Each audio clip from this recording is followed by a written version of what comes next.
My husband said that I am nothing without him. I showed him that it was the other way around.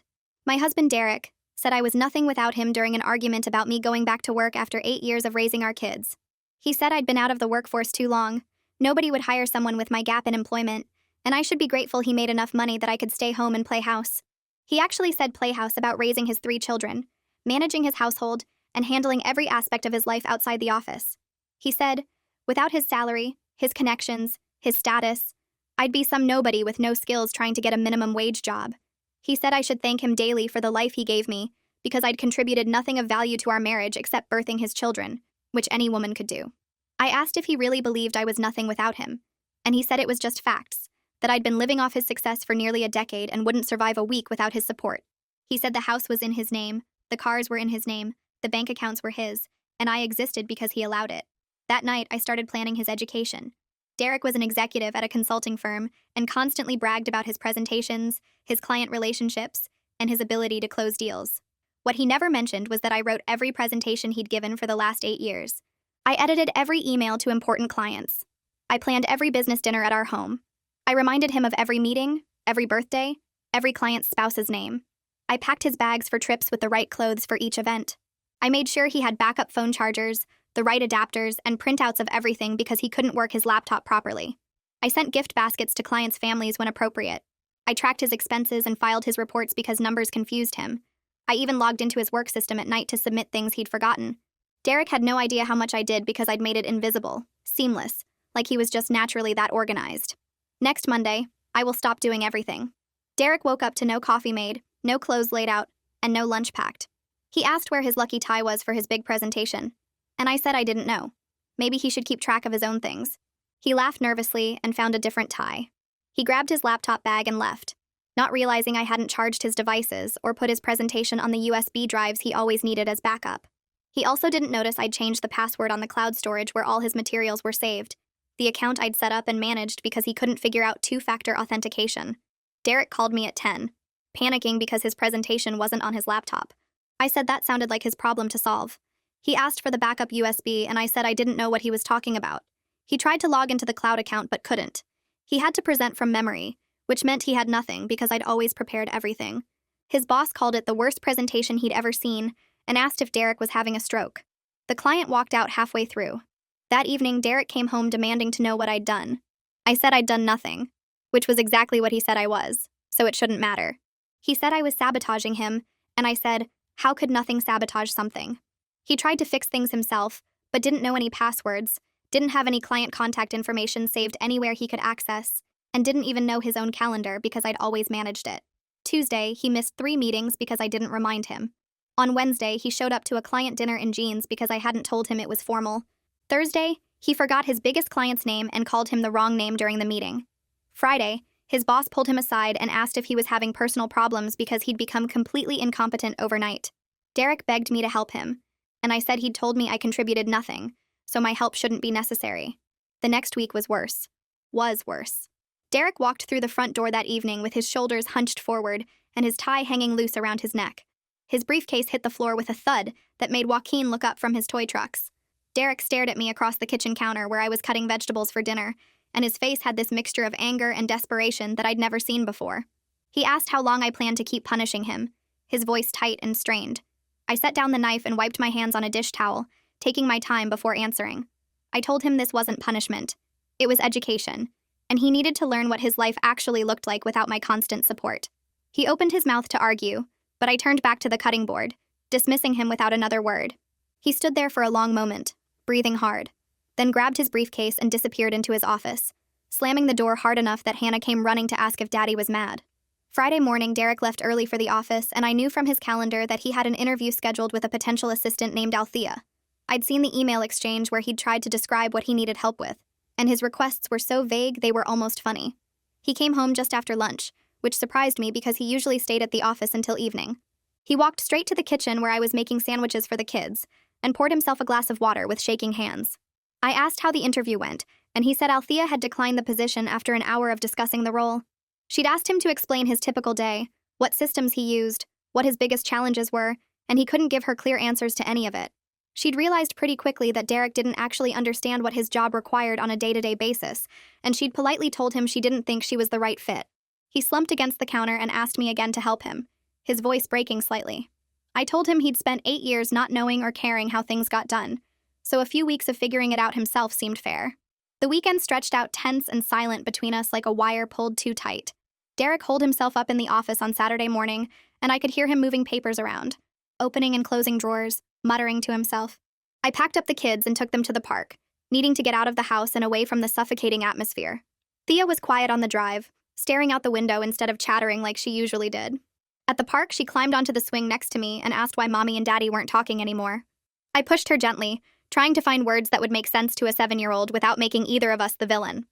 I told her that sometimes grown-ups have disagreements and need time to work through their feelings, which was true but felt hollow. She asked if we were going to get divorced like her friend Emma's parents, and my stomach dropped. I promised her that Daddy and I were just having a hard time right now, but we both loved her and her siblings very much. She nodded but didn't look convinced, and I felt guilt settling into my chest like a stone. Monday morning of week 2 arrived with gray skies and a tension headache pounding behind my eyes. Derek left for work without eating breakfast, and I busied myself getting the kids ready for school and daycare. Around 10:30, I was folding laundry in the bedroom when I heard Derek's phone ring in his office downstairs. He must have forgotten it in his rush to leave. It rang 3 times, stopped, then started again. I ignored it and kept folding, but then I heard the house phone ring. I picked it up and a man's voice asked for Derek, saying it was Khalid and it was urgent. I told him Derek was at the office and suggested he try there. Khalid made a frustrated sound and said he'd been trying to reach Derek all morning about ending their contract. My hand tightened on the phone. He said last week's disasters had convinced him to take his business elsewhere, effective immediately. He was calling as a courtesy to let Derek know before he sent the official termination letter. I thanked him for calling and hung up, my heart racing. That was a $200,000 annual contract, one of Derek's biggest clients. I heard Derek's car pull into the driveway 20 minutes later, which meant he'd come home to get his phone. I stayed upstairs and listened to him check his messages, then heard his voice rising in panic as he called Khalid back.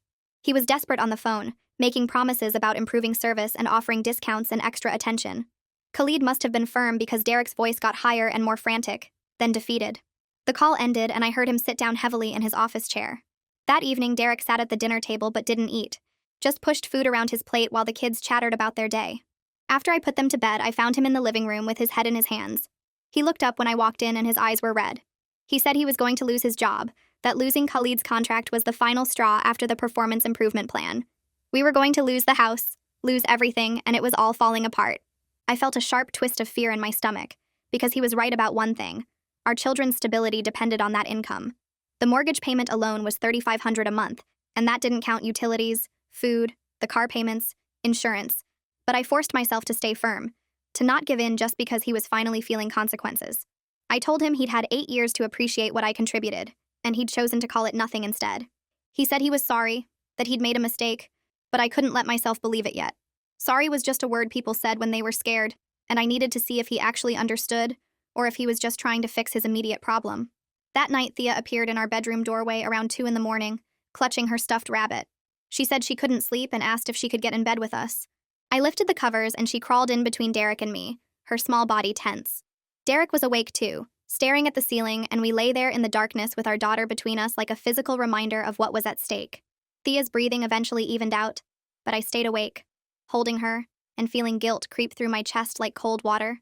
My revenge was affecting innocent people who hadn't called me nothing, who hadn't dismissed my contributions or made me feel worthless. Thea was having trouble sleeping because she could feel the tension between her parents, and that wasn't fair to her. I looked over at Derek in the dim light from the hallway and saw his eyes were still open, and I wondered if he was thinking the same thing. Tuesday morning, Derek tried to recreate the systems I'd built for him over the years. I watched him making lists on yellow legal pads, writing down client names and meeting times. He set reminders on his phone for every little thing, but he didn't understand the underlying logic of how everything connected. By Wednesday, he'd forgotten to follow up with 3 different clients who were waiting for proposals. He missed a deadline for submitting a report to Jerome. He sent an email to a potential client that was full of typos and unclear messaging, and the client responded asking if Derek was feeling all right. Thursday morning, he spent 2 hours looking for a file he needed for a presentation, tearing apart his office before finally finding it in the wrong folder on his computer. He called me from work, frustrated and exhausted, asking where I used to keep certain documents. I told him I used to keep them organized in a system that made sense, but since he'd never bothered to learn that system, he was on his own now. By Wednesday of week 2, Jerome called Derek into his office again.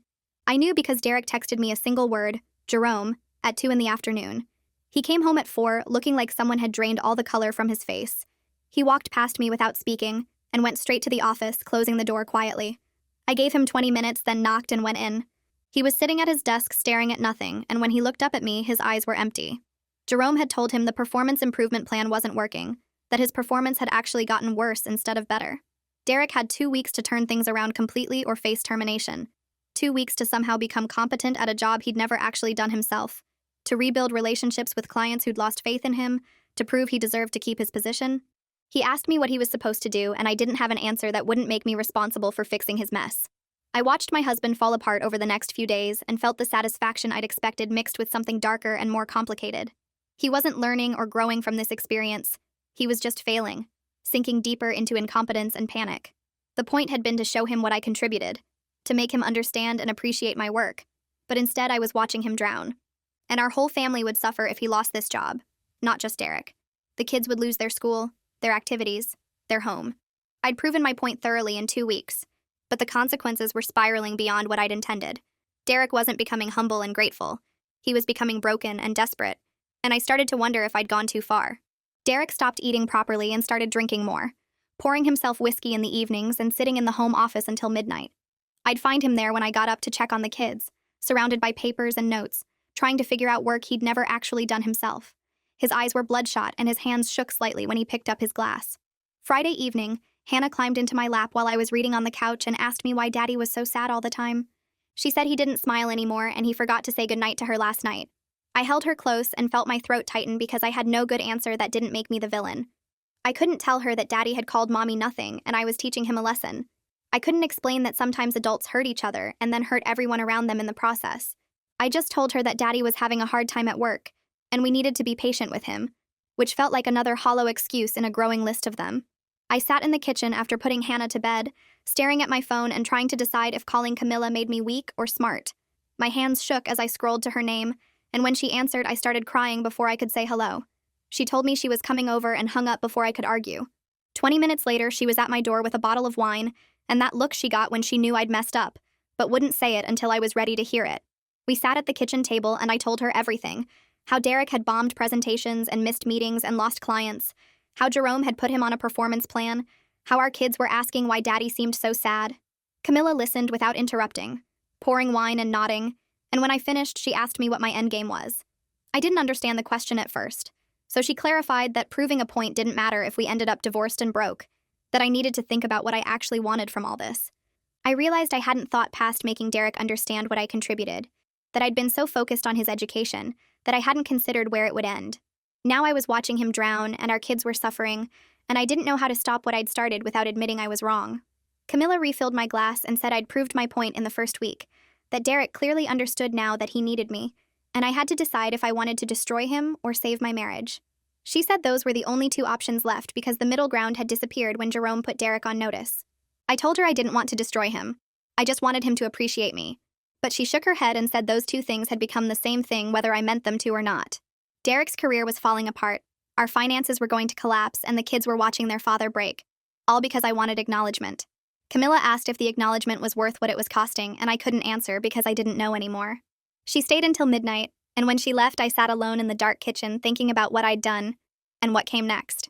Friday morning, Derek left for work without saying goodbye, and I knew something bad was coming by the way he couldn't look at me. He came home at 3 in the afternoon, which was wrong because he never left the office before 6, and his face told me everything before he said a word. Jerome had demoted him from executive to senior consultant, dropping his title and his salary and his office with the window view. The demotion came with a 40% pay cut, and Derek stood in our kitchen telling me the numbers with dead eyes like he was reading a grocery list. He said Jerome told him he was lucky to keep any position at all given his recent performance, that the firm was being generous by not firing him outright. Derek looked at me and said I won, that I'd proved my point completely, and he hoped I was satisfied with the results. Then he walked upstairs and closed the bedroom door, and I heard the lock click. I stood in the kitchen trying to feel victorious, but only feeling sick, because this wasn't what winning was supposed to look like. That weekend, I spread our bills and bank statements across the dining room table while Derek stayed in the bedroom, and I did math that made my stomach hurt. His new salary barely covered the mortgage and car payments, leaving almost nothing for groceries or utilities or the kids' activities. We had some savings, but not enough to bridge the gap for more than a few months. And then what? I looked at Hannah's dance class tuition and Thea's art supplies and Joaquin's daycare costs, and I couldn't figure out how to make the numbers work. We'd been living a lifestyle that required Derek's executive salary, and now that salary was gone, cut by nearly half because I'd wanted to teach him a lesson. I thought about telling Derek we needed to talk about money, but he wasn't speaking to me and I wasn't sure I could face him anyway. Sunday evening, I made a list of what we could cut, which activities and expenses and small luxuries we'd have to eliminate, and the list got longer and scarier the more I wrote. Monday morning of week 3, I got the kids ready for school and watched them eat breakfast, really looked at them and saw how Thea had dark circles under her eyes, and Hannah was quieter than normal. Joaquin was too young to understand, but the girls knew something was wrong, could feel the tension between their parents even when we tried to hide it. I'd been so focused on Derek's destruction that I hadn't fully considered what it meant for them, how his failure wasn't just his problem, but our family's problem. They would lose things they loved because I'd engineered their father's downfall, would see their lives get smaller and harder because I wanted respect. Derek came downstairs in his work clothes looking like a ghost, poured coffee without acknowledging me, and left. I watched him go and felt the weight of what I'd done settle on my shoulders, heavier than I'd expected.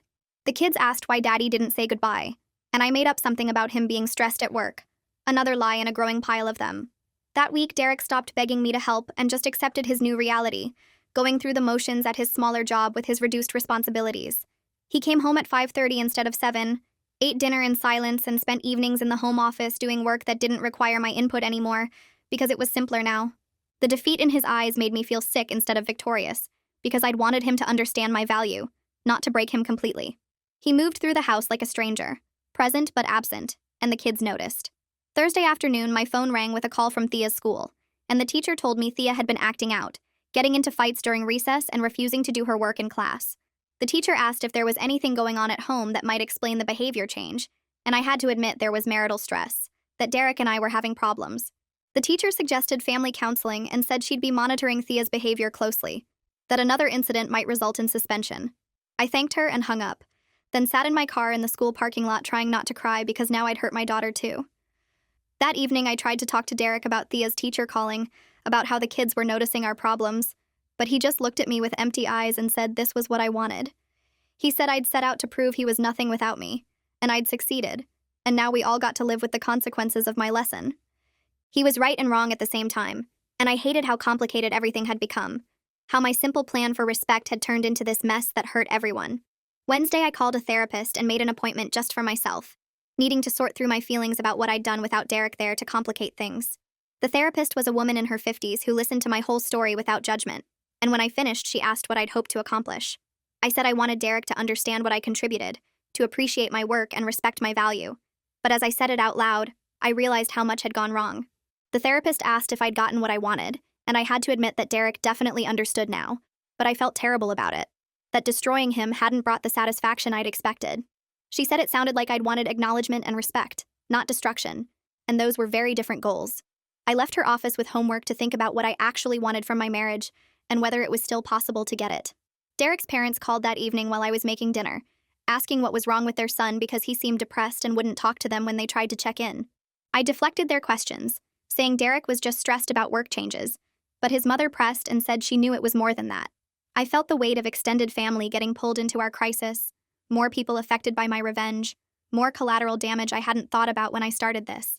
His father asked if we were having marriage problems, and I said we were working through some things, which was both true and completely inadequate. After I hung up, I looked at Derek sitting in the home office, shoulders hunched over his laptop, and wondered how we'd gotten here, and how we'd ever get back. Monday morning, I sat at the kitchen table with bills spread across every surface, sorting them into piles I could pay and piles I couldn't. The mortgage statement showed we were current for this month, but next month looked impossible with Derek's reduced salary. The credit card bills had crept up over the past 3 weeks because I'd been too distracted by our crisis to monitor spending, and now the minimum payments alone ate up most of what remained after the mortgage. I pulled up our bank account on my laptop and watched the balance, doing math that didn't work no matter how many times I tried different numbers. Hannah's dance class tuition was due Thursday, $60 a month that suddenly felt like $600. I picked up my phone 3 times before finally calling the dance studio, and when the woman answered, I had to clear my throat twice before I could speak. I told her we needed to cancel Hannah's enrollment, and she asked if everything was okay, her voice full of concern that made me want to cry. I said we were fine, just some temporary budget adjustments, and she offered to put Hannah on hold for a month instead of canceling completely. I thanked her but said no, we needed to cancel. because I didn't know when things would get better, and I couldn't leave them hanging. After I hung up, I sat staring at the phone, thinking about how excited Hannah had been for her recital in December, how she practiced her turns in the living room every evening after dinner. Thursday afternoon, I picked Hannah up from the school and drove straight home instead of to the dance studio like we'd done every Thursday for the past year. She asked where we were going, and I pulled into our driveway, turned off the car, and told her we needed to talk. Her face went serious the way it does when she knows something bad is coming, and I explained that Daddy and I were having some money problems, so we needed to cut back on extras for a while. She asked if dance class was an extra, and I said yes, even though it broke my heart to call something she loved an extra. Hannah's eyes filled with tears, and she asked if it was because of her, if she'd done something wrong, and I pulled her close and promised her this had nothing to do with her. She cried into my shoulder, asking when she could go back, and I had no answer that wouldn't be a lie, so I just held her and felt like the worst mother in the world. That evening, Thea asked why Hannah was so sad, and I had to explain to her too that we were cutting back on activities, which meant her art class might be next. Thea got quiet in that way she does when she's processing something big, and later I heard her telling Hannah they could practice dance together in the basement for free. Friday evening, Derek came home at his new regular time of 5:30, and for the first time in 3 weeks we sat down at the kitchen table together after the kids went to bed. We'd been avoiding each other, passing in hallways and speaking only about kid logistics, but the bills spread across the table forced us into the same space. Derek looked at the pile of unpaid statements, and I saw his shoulders slump, and neither of us spoke for a full minute. He finally said he knew things were bad, but he hadn't realized how bad, and I told him we couldn't make next month's mortgage if something didn't change. We sat there in silence again, both of us too tired and scared to keep fighting, and he admitted he never understood what I did, because he never had to think about it. He said he just woke up every day and everything worked, his presentations were ready and his meetings were scheduled and his life ran smoothly, and he genuinely believed that was just how things were. I told him I knew he didn't understand. That was the whole point of stopping. But I also admitted I took my revenge too far. He asked what I meant, and I gestured at the bills. At our quiet house where Hannah cried herself to sleep over canceled dance class, at the mess we'd made of our family. I said I wanted him to understand my value, but I didn't want this. Our kids suffering and our marriage destroyed and everything falling apart. Derek reached across the table like he might take my hand, but stopped halfway, and he said he was sorry for what he said, that he knew now it wasn't true. I asked if he really knew or if he was just sorry because his life fell apart, and he thought about it before answering that he didn't know. Maybe both. We talked for 2 hours, the longest conversation we'd had since this started, and by the end we agreed to try marriage counseling even though neither of us knew if it would help. Derek said he didn't know if he could come back from this professionally, that his reputation at the firm was destroyed. I asked what he meant, and he explained that even if I helped him now, Jerome and the other executives saw him fall apart completely, saw him fail at basic tasks and miss crucial deadlines. He said you can't unsee that kind of incompetence, that even if he recovered his performance, nobody would trust him with major clients or important projects again. I felt panic rising because I'd destroyed his career to prove a point, and now we had to live with that destruction. Saturday morning, we attempted something like normal family life, getting all 3 kids dressed and taking them to the playground near our house. Joaquin ran straight for the swings like always, too young at 3 to sense anything wrong, but Thea and Hannah stuck close to us in a way they normally didn't.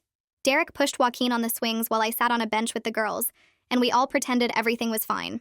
Thea asked if we were getting divorced, and the question hit me like a punch to the stomach. I told her no. Daddy and I were just working through some problems, and she said her friend's parents said that too before they got divorced. Hannah started crying again, and I had to reassure both of them that we were staying together. We were just having a hard time right now. Derek came over and sat down, and we spent 20 minutes convincing our daughters that their family wasn't falling apart, even though we weren't sure ourselves. Sunday, we took them for ice cream, spending money we didn't have because we needed to do something normal, something that felt like our old life. The girls got chocolate cones, and Joaquin got vanilla in a cup because he always made a mess with cones, and Derek and I shared a strawberry sundae in silence. We drove home and put the kids down for quiet time, then sat in the living room not talking, just existing in the same space without fighting. It felt like a truce more than peace, both of us too exhausted to keep up the war. Monday morning, Derek's phone rang at 8:30 while he was getting ready for work, and I heard his voice go flat in that way that means bad news. He came downstairs already dressed, his tie crooked because I hadn't fixed it, and told me Jerome wanted to see him first thing. He left without coffee or breakfast, and I spent the morning cleaning the kitchen over and over, unable to focus on anything else. Derek called at 10 and asked if I could talk, his voice hollow and distant. I said yes, and he told me the firm was eliminating his position entirely in the next round of restructuring, that he had 6 weeks to find a new job or he'd be unemployed. I asked if this was because of his performance, and he said Jerome claimed it was about budget cuts, but they both knew the real reason. Derek said his damaged reputation made finding another executive position nearly impossible, That word traveled fast in their industry, and everyone knew he'd fallen apart. I felt my chest tighten because 6 weeks wasn't enough time. Not for the kind of job he needed. Not with 3 kids and a mortgage and bills we couldn't pay. He asked what we were going to do, and I had no answer. Just sat there holding the phone and feeling panic rise in my throat. He said he'd start looking today and hung up, and I stood in my kitchen feeling the full weight of what I'd done. Derek came home that evening at 4 instead of 5:30, and he walked in without saying hello or acknowledging the kids. He went straight to the home office and closed the door, and I followed him after a few minutes. He was sitting at his desk staring at his laptop screen, not typing or moving, just staring. I asked if he was okay, and he turned to look at me with completely empty eyes. He said the firm was eliminating his position. He had 6 weeks, and his reputation was destroyed. He spoke without emotion, just stating facts like he was reading a weather report, and that scared me more than if he'd been angry. I told him we'd figure it out, and he laughed, a short, bitter sound that didn't match his blank face. He asked how we'd figure it out when we couldn't pay next month's bills on his current salary, let alone with no salary at all. I said I didn't know, but we had to try to. He went back to staring at his laptop without responding. I left him there and went to make dinner, my hands shaking as I cut vegetables, thinking about how 6 weeks would pass faster than we could imagine. That evening, I broke my silence and went back to the office after the kids were in bed. Derek was working on his resume, typing slowly with 2 fingers because he'd never learned to type properly, and I pulled up a chair next to him. I told him to let me help with the descriptions of his achievements because he couldn't articulate them himself, and he looked at me with surprise and something like hope. We spent 2 hours rewriting his resume, with me translating his vague statements into concrete accomplishments, and it felt like surrender but also survival. I had to choose my children's welfare over my pride, had to accept that proving my point meant nothing if we ended up homeless. Derek thanked me when we finished, and I just nodded, unable to speak past the lump in my throat. The rest of the week we applied to jobs together, me writing cover letters that highlighted Derek's strengths while carefully avoiding his recent failures. I coached him on interview answers, helping him practice responses to questions about his experience and skills. It was exactly the dynamic that started this whole crisis, me doing the work while Derek got the credit.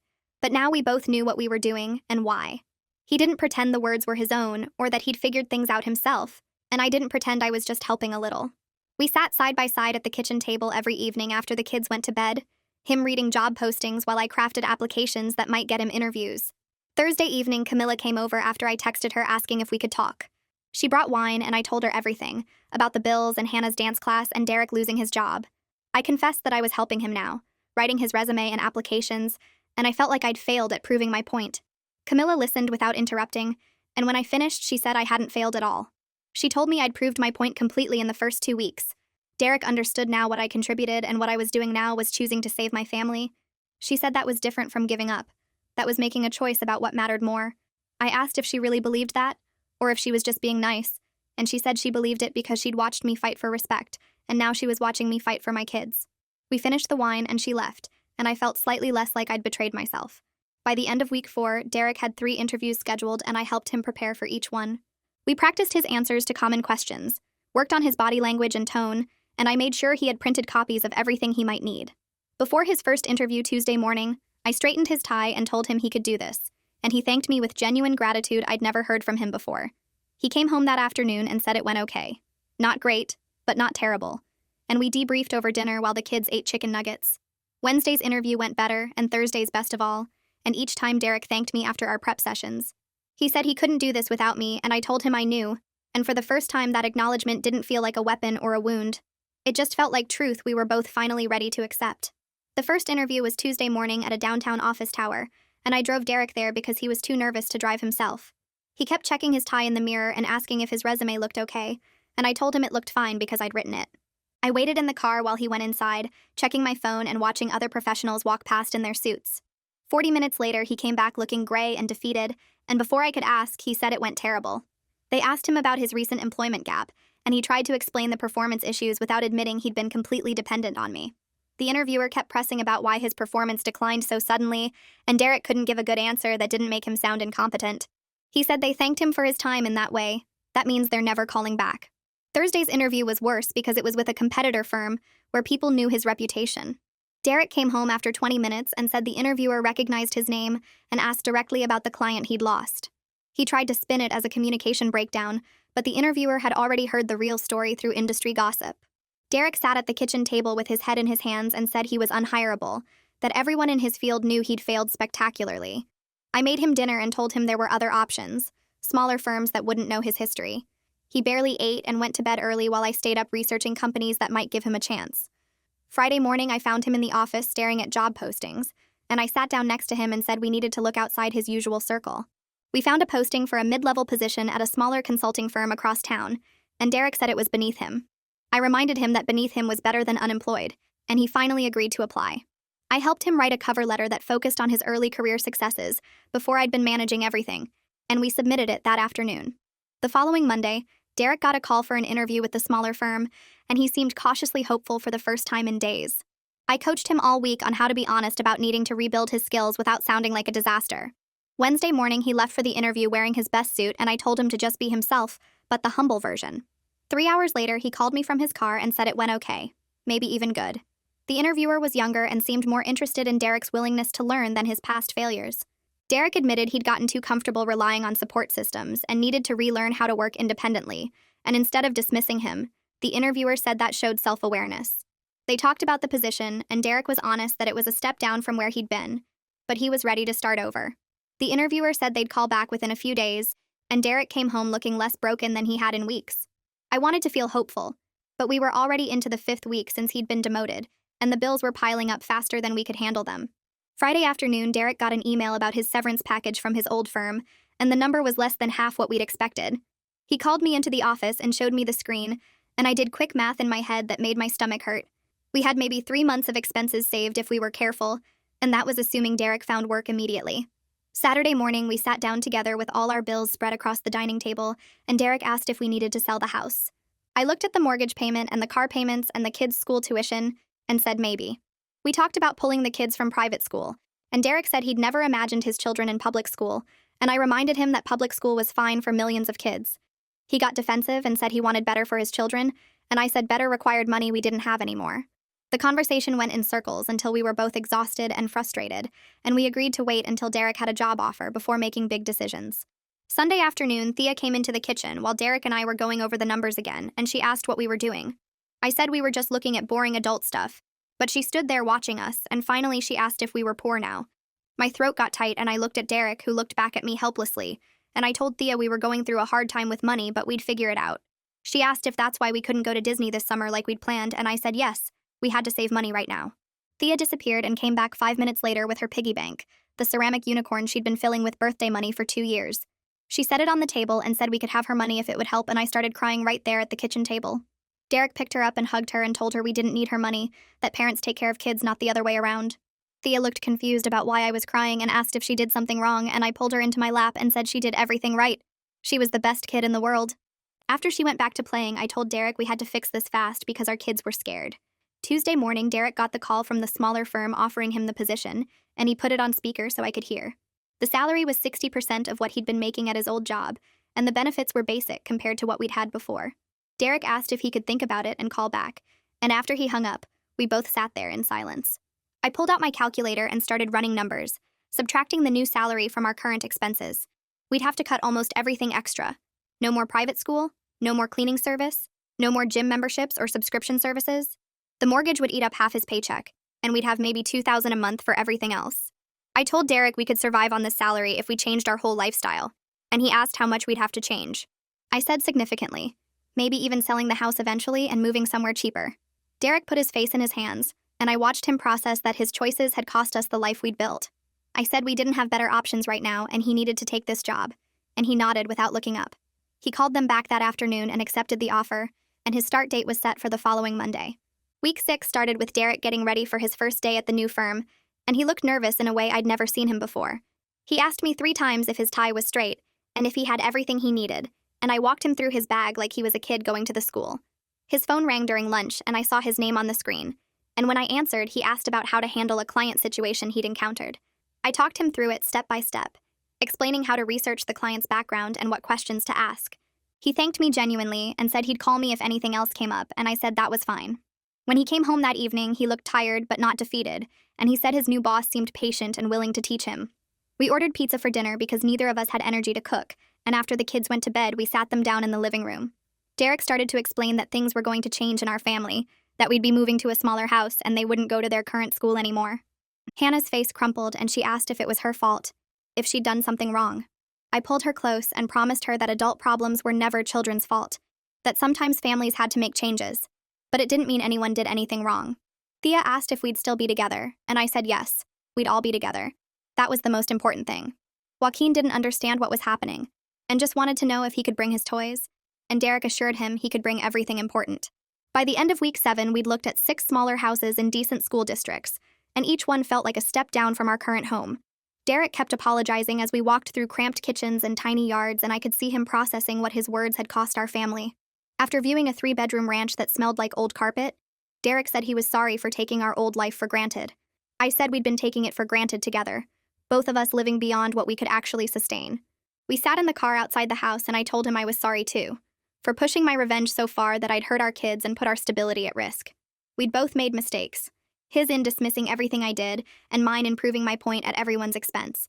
Derek reached over and took my hand and said we'd figure this out together, and I believed him for the first time in months. The following Tuesday, we found a 3-bedroom house that was half the size of our current one, but had good bones and a fenced yard. The mortgage would be affordable on Derek's new salary with some help from money I'd started making doing freelance writing and editing. I'd signed up with 3 platforms that connected writers with clients, and I was finally using my skills for actual paid work, instead of just supporting Derek for free. My first month, I'd made $800 writing website content and editing business documents, and it felt powerful to have my own income. Derek was proud of me in a way that felt genuine, not patronizing, and he encouraged me to take on more clients. We started marriage counseling the following week, and the first session felt like sitting in a doctor's office waiting for bad news. The counselor asked us to explain why we were there, and Derek looked at me like he wanted me to talk first, but I stayed quiet. He finally said we'd had some problems with communication and respect, and I almost laughed at how small he made it sound. The counselor asked me for my perspective, and I said my husband told me I was nothing without him, so I stopped doing everything I'd been doing for 8 years and watched his life fall apart. She wrote something down and asked Derek if that was accurate, and he nodded without looking at either of us. Over the next few sessions, we worked on what the counselor called establishing new patterns, where Derek had to actually say out loud what I contributed, instead of just assuming I'd handle everything. It felt awkward and forced when he thanked me for editing an email, or reminded himself to ask if I needed help with dinner. The counselor made us practice conversations where I stated my needs directly, instead of hoping Derek would notice and appreciate things on his own. I had to say things like, I need you to take the kids to the school tomorrow because I have a client meeting, and it felt strange to ask for help in my own marriage. Derek started keeping a list of household tasks and childcare duties on his phone, so he'd remember to do them without me reminding him. The counselor said we were rebuilding from scratch, and it would take time to feel natural. By week 8, we'd settled into a new routine where Derek actually did laundry and cooked dinner twice a week and helped get the kids ready for bed every night. He was terrible at all of it in ways that would have been funny if they weren't so frustrating. He shrank 3 of my shirts by washing them on hot and burned spaghetti sauce because he walked away from the stove to check his phone. He put Joaquin's pajamas on backwards and forgot to brush Thea's hair before school, so she showed up looking like she'd been in a windstorm. But he was trying in a way he never had before, and I could see him actually thinking about what needed to be done instead of just assuming I'd handle it. When Hannah asked him to help with her homework, he sat down and worked through the math problems with her instead of calling me over to do it. When Thea needed a permission slip signed, he found it in her backpack and signed it himself instead of leaving it on the counter for me to deal with. The house was messier and dinner was later and things didn't run as smoothly, but we were actual partners now instead of me being his personal assistant. Derek came home from work one evening in week 8, looking less tired than he had in months, and told me his new boss had complimented his presentation that day. The new firm was smaller and less prestigious, but his boss actually taught him things instead of just expecting him to know everything already. Derek said he'd stayed late to help a junior consultant with a client proposal, and his boss noticed and thanked him for being a team player. I felt genuinely happy for him instead of bitter or resentful, because we were on the same team now and his success didn't come at my expense. He asked about my freelance work, and I told him I'd landed a new client who needed weekly blog posts, and he got excited and suggested we celebrate with takeout. We couldn't afford anything fancy, but we ordered Chinese food and ate it with the kids, and Derek told them about his good day at work. Thea asked if Daddy was happy again, and he said he was getting there and pulled her into a hug. We closed on the smaller house in week 9 and spent the weekend packing up 8 years of accumulated stuff. The kids helped put toys in boxes, and Derek labeled everything while I wrapped dishes in newspaper. Thea walked through her new room when we went for the final walkthrough, and said she liked that it was closer to our room so she wouldn't be scared at night. Hannah was excited about the park we could see from the kitchen window and asked if we could go there after we moved in. Joaquin didn't understand what was happening, but he liked the boxes and kept climbing into empty ones. Derek's hands shook a little when he signed the closing papers, and I knew he was thinking about everything we were giving up. But he also squeezed my hand when we got the keys and said this was going to be good for us. My freelance writing had grown to the point where I was making enough to cover our grocery bills and utilities each month. Having my own income felt powerful in a way I hadn't expected, because it meant I wasn't completely dependent on Derek's salary anymore. I had money that was mine because I'd earned it with my own skills and effort. Derek encouraged me to take on more clients and talked about my work with genuine pride, instead of the dismissive tone he used to use when I mentioned wanting to go back to work. He read an article I'd written for a business website and told me it was really good, and asked if I could help him with a report he was writing. I said yes, but made sure he understood I was helping as a partner, not as his unpaid assistant, and he agreed, and offered to pay me my freelance rate. I didn't take his money, but I appreciated that he offered. The move happened in week 10, and our new house felt cozy instead of cramped, even though it was half the size of our old place. We had less space for stuff, which meant we had to get rid of things we didn't actually need, and the kids adapted faster than I expected. Thea and Hannah shared a room now, and they decorated it together with posters and stuffed animals. Joaquin's room was tiny, but he didn't care because he spent most of his time playing in the living room anyway. Derek and I had a smaller bedroom with less closet space, but we didn't need as much room for the fancy clothes he used to wear to impress clients. There was less tension in the new house because we weren't trying to maintain a lifestyle we couldn't actually afford, and there was more honesty because we both knew exactly what we'd almost lost. Derek's parents visited 2 weeks after we moved in, and his mother walked through the house with a tight smile that didn't reach her eyes. She made a comment about how cozy everything was in a tone that clearly meant small, and asked if we were planning to upgrade once Derek got back on his feet. Derek told her we weren't planning to upgrade because we were building something more sustainable, and this house fit our actual needs and budget. His mother looked surprised that he'd pushed back and started to say something else, but Derek cut her off and said he was proud of what we were building together. I felt grateful for his support because his parents had always made me feel like I wasn't good enough for their successful son, and now he was defending our choices to them. 3 months into the new job, Derek came home with actual excitement in his voice and told me he'd gotten a small raise and a positive performance review. His boss had said Derek showed real potential and strong work ethic, and was becoming a valuable member of the team. It wasn't the kind of praise Derek used to get when he was an executive, but it was earned through his own actual work instead of my invisible support. We celebrated with takeout pizza because that was what our budget allowed now, and the kids thought it was a party. Derek told them he'd gotten a gold star at work, like they got at the school, and they cheered for him. We ate pizza on paper plates in our small living room, and it felt more real than any of the fancy dinners we used to host in our old house. Thea's teacher called in month 4, but this time her voice was cheerful instead of concerned. She said Thea had been doing much better lately, and seemed happier and more settled at the school. The acting out had stopped, and Thea was participating in class and playing nicely with other kids. The teacher said whatever we'd changed at home was clearly working, and she was glad to see Thea thriving. I felt relief wash over me because I'd been so worried about the damage my revenge had done to our kids.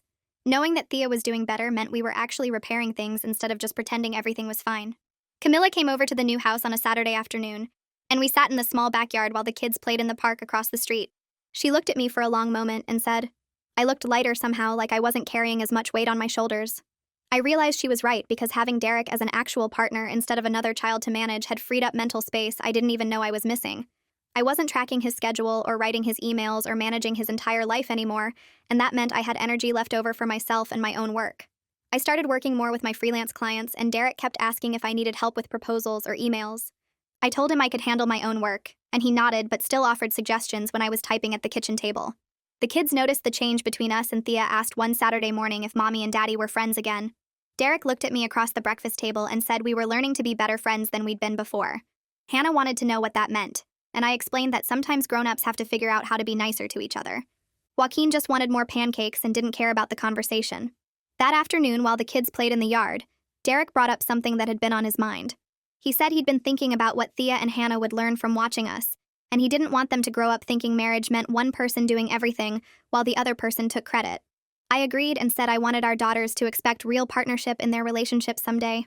We talked about how Thea was already watching how Derek treated me and how I responded to him. Derek said he wanted her to see a dad who respected her mom and did his share of the work.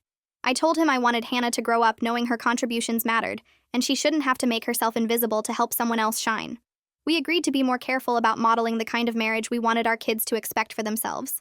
6 months passed since everything fell apart, and our bank account stayed steady instead of dropping into panic territory every month. Derek's salary covered the mortgage and basic bills while my freelance income paid for groceries and the kids' activities. We weren't rich anymore, but we also weren't stressed about money the way we used to be when we were pretending to afford a lifestyle we couldn't actually maintain.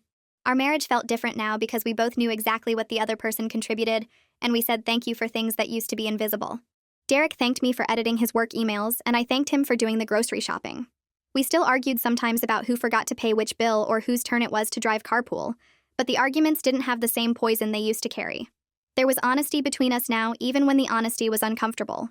One evening after the kids went to bed, Derek told me something I wasn't expecting. He said he was grateful for what happened even though it was the worst few months of his life. I looked at him confused, and he explained that he'd been turning into someone he didn't like. Someone who thought his job title made him better than other people. He said losing everything forced him to see how much he depended on me and how little he'd appreciated that dependence. I told him I was grateful too for finally learning to value my own work instead of hoping someone would notice it. I said I'd spent 8 years making myself small so he could feel big, and I didn't want to be small anymore. Derek nodded and said he didn't want me to be small either because that wasn't actually good for anyone. We built something different from what we had before. Smaller in obvious ways like our house and our bank account, but bigger in ways that mattered more. Our kids saw parents who respected each other instead of parents where one was in charge and one was invisible. Thea asked me one day if I liked my job, and I said yes because it was mine and people paid me for it. Derek heard that conversation and later told me he finally understood that I was never nothing like he'd said. He said I was everything that held our life together, and he'd been too stupid to see it. I told him we were something together now instead of me being his shadow. We were building a life that fit who we actually were instead of who we'd been pretending to be.